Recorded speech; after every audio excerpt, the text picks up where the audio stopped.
नमस्कार, आपण पाहताय कोकणशाही चॅनल कोकणच्या समृद्धीचं. मी चिन्मय घुगळे. कोकणशाहीच्या सकाळच्या बातम्यांमध्ये आपणा सर्वांचं स्वागत.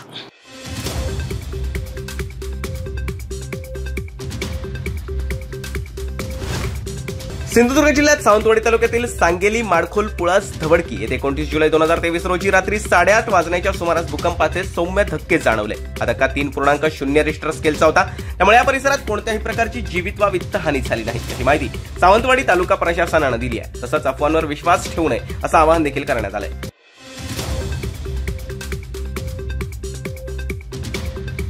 मळगाव रस्तावाडी येथे अज्ञात चोरट्यानं तब्बल 4 घरं फोडली आहेत. ही घटना काल सकाळी उघडकीस आली. मात्र त्या ठिकाणी राहणारे मालक मुंबईत असल्यानं नेमकं काय चोरीला गेलं याबाबत कळू शकलं नाही. शेतकऱ्यांच्या जागरूकतेनं हा प्रकार उघडकीस आला.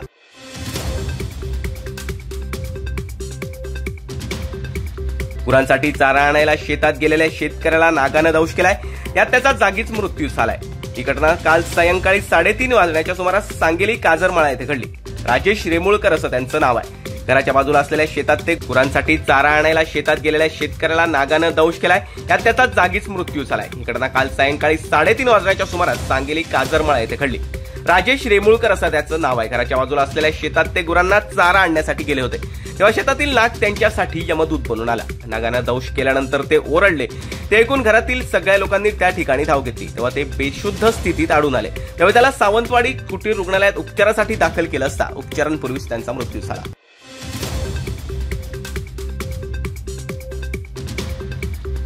तळवडे मिरस्तेवाडी येथील विनायक परब यांच्या घराच्या परिसरात तब्बल 8 फूट मगर आढळून आली. हा प्रकार काल सकाळच्या सुमारास घडला. ओढावडा नदीतून ती मगर या ठिकाणी आली असावी असा वन विभागाचा अंदाज आहे. या मगरीला चीरबंद करून नैसर्गिक अधिवासात सोडण्यात आलाय.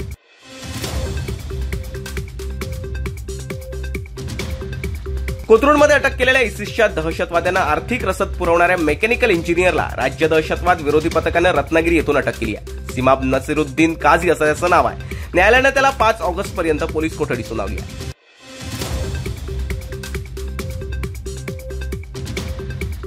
मुंबई गोवा महामार्गावर परशुराम घाटात केलेल्या कॉन्क्रिटीकरणाला जागोजागी तडे पडल्यात.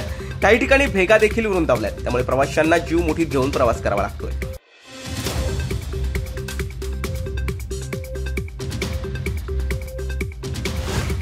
आणि याबरोबरच कोकणशाहीच्या सकाळच्या बातम्यांमध्ये इथेच थांबतोय.